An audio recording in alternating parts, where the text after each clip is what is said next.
Hello everyone and welcome to our first Storytime Tuesdays. Today I will be reading Natasha Saves the Day. I hope you enjoy and we'll see you next week for another duck-related story. Enjoy! It was a sunny day in the duckyard, a bit cool with the wind blowing, and little Natasha could feel the weather change on the breeze. Natasha the muscovy had never seen winter, or fall, or even spring for that matter, so she didn't know what the breeze meant, but she could feel it. Now little Natasha wasn't actually little. In fact, she was bigger than all but two of the ducklings that lived in the duckyard. Bucky, another red-eyed muscovy, and Bruce, a big Ancona duck, were the only two bigger than Natasha in the duckyard.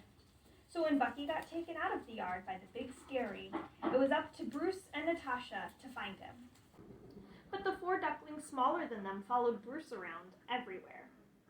Bucky might be their guard duck, but Bruce played with the littles. So Natasha fluffed up her feathers, which were mostly down still, flapped her tiny flightless wings, and raised the crest of feathers on her head. She could do it. She could find Bucky. The first challenge was getting beyond the duckyard fence.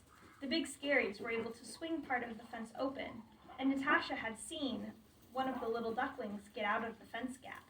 Maybe Natasha could too.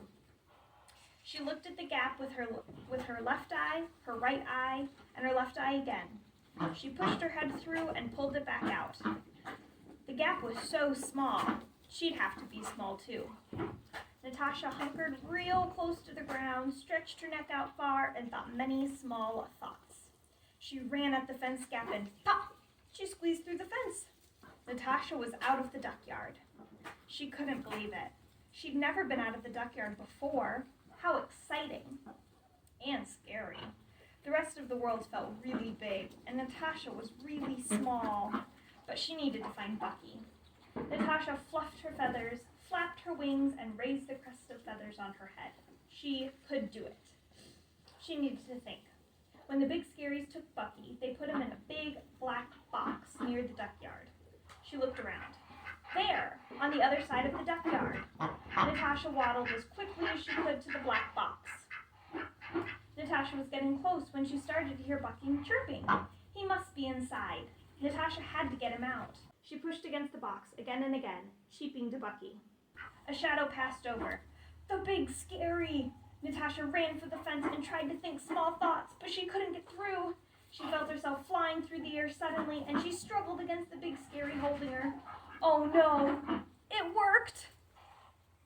Natasha thumped to the ground with a hop and ran for Bruce and the others. Bruce and the others? Natasha was back in the duckyard.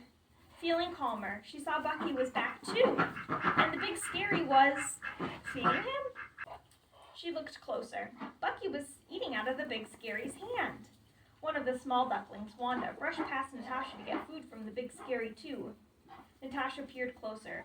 Bucky had a white wrap around his wing, the wing he had hurt earlier that day.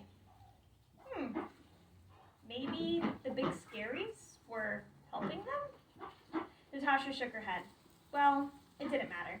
She never wanted to leave the cozy duckyard again, not when all her friends were safe and sound inside it.